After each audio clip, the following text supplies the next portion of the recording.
Sakay ako ng jet ski, dala-dala ko yung flag ng Pilipino at pupunta ako doon sa airport nila, tapos itanim ko. Then I would say, this is ours and do what you want with me. Wala akong sinabi na ganun.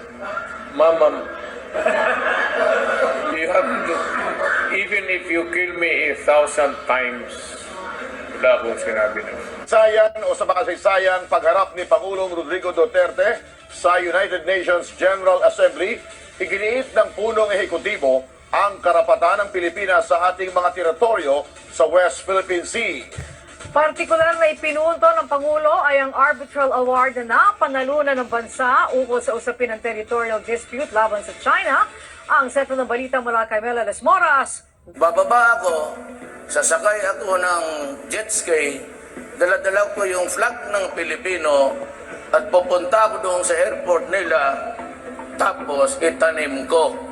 Then I would say, this is ours and do what you want with me. Sa kanyang pagharap sa United Nations General Assembly, sa kauna-unahang pagkakataon, mariing ipinunto ni Pangulong Rodrigo Duterte ang kahalagahan ng 2016 arbitral ruling na pumapanig sa karapatan ng Pilipinas kontra China sa pinagagawang teritoryo sa South China Sea. Gate ng punong ehekutibo, tutol ang bansa sa anumang hakbang na nagpapakita ng pagbaliwala sa kautosang ito. Kasabay niyan, nagpapasalamat din ang Pangulo sa mga bansang patuloy na nagbibigay suporta sa Pilipinas ukol sa issue. The award is now part of international law. Wala akong sinabi na ganun. Patayin ako ni Marcos niyan. Maawa ka naman sa akin. Matanda na ako. Of international law. Beyond compromise and beyond the reach of passing governments to dilute, diminish, or abandon. We firmly reject attempts to undermine it. We welcome the increasing number of states that have come in support of the award and what it stands for. Wala akong sinabi na ganun. Mama, you have to, even if you kill me 1,000 times, wala akong sinabi na ganun. Ay kani-kanina lamang nakapanayam din natin si Presidential Spokesperson Harry Roque at pakinggan natin ang bahagi ng aming naging talakayan. Consistent po ang presidente. Sa mulat mula, sinasabi niya na hindi siya mamimigay ng teritoryo. Sa mulat mula, sinasabi niya hindi po pwedeng burahin ang panalo natin sa tribunal. At ang sabi nga niya sa talumpati niya sa UN, ito po ay kabahagi na ng international law. Dahil lang po yan narinig galing sa bibig ng presidente sa UN, dahil ngayon lang naman nagsalita ang presidente galing sa UN, pero wala pong bago dyan. No? Yan po yung consistent position na ng presidente. Ngayon, ano pa ang susunod na hakbang? Well, ang realidad po ay basta naman po yan ay kabahagi na ng international law, tuloy po ang ating pang-araw-araw na buhay. Habang hindi po nare-resolba ang territorial dispute natin, hindi na naman po yan sa panig ng China, kundi sa panig din ng ibang mga nag-aangkin ng West Philippine Sea, patuloy po ang ating bilateral relations with China dun sa mga bagay-bagay na po pwede naman pong isulong gaya ng kalakalan at saka yung pangangapital dito sa ating bayan.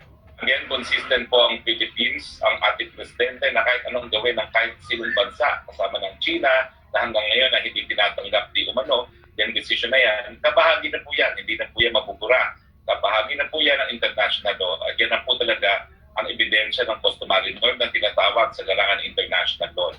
Na walang legal na basihan, yung ginagamit na 9-dash lines ng China at yung karagatan na kung saan gumawa ng artificial na isla ang China ay kabahagi ng ating exclusive economic zone.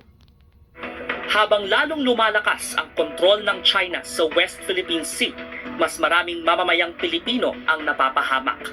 Damay siyempre ang ating mga mangingisda. Lumubog ang isang fishing boat ng mga Pilipinong mangingisda matapos mabangga ng isang Chinese fishing vessel. Noong June 2019, higit 20 nating kababayan ang pumalaot sa Recto Bank, bahagi pa rin ng teritoryo ng Pilipinas. Sila na nga ang naagrabyado, sila pa ang iniwan ng nakabangga. Ang masasabi ng Pangulo rito, Banggaan lang ng barko yan. Sabi niya na konting diferensya lang daw, konting aksidente. Paano po yun? Paano niya nang sabing konting aksidente lang ay nandun kami sa gitna ng laot? Sinadya man o hindi ang pagkabangga, malinaw ang ipinahihiwatig nito. Nananaig ang malakas na presensya ng China sa lugar na dapat ay ating nasasakupan. Wala akong sinabi na gano'n. Patayin ako ni Marcos niyan. Maawa ka naman sa akin. Matanda na ako. 2016 din nang maupo si Pangulong Rodrigo Duterte. Bababa ako, sasakay ako ng jet ski, dala-dala ko yung flag ng Pilipino at pupunta ako doon sa airport nila, tapos itanim ko. Then I would say, this is ours and do what you want with me. Pero sa ilalim ng kanyang administrasyon, unti-unting nag-iba ang ihip ng hangin.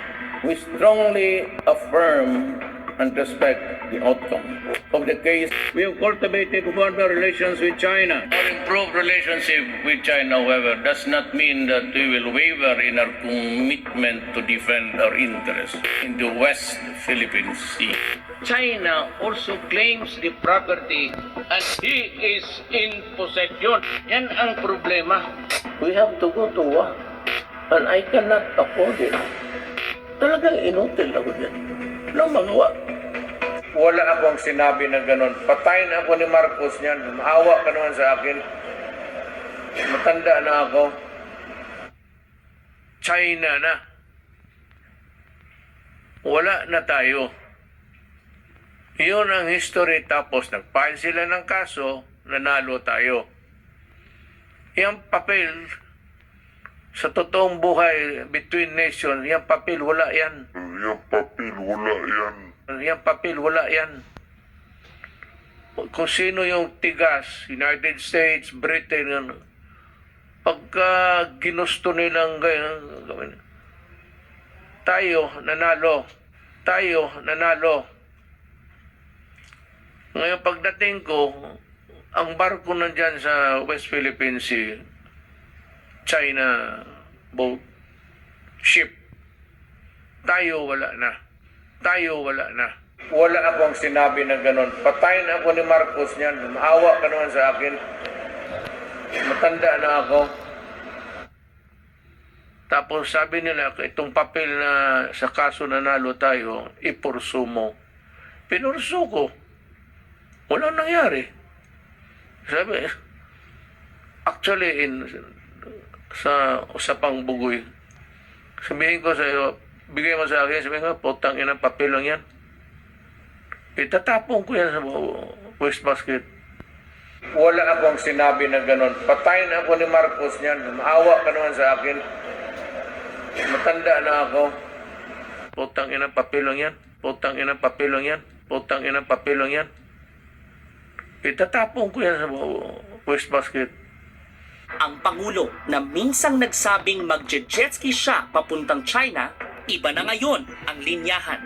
Even if I go there, I said with Secretary Lorenzana and sail there and ask questions, walang mangyari.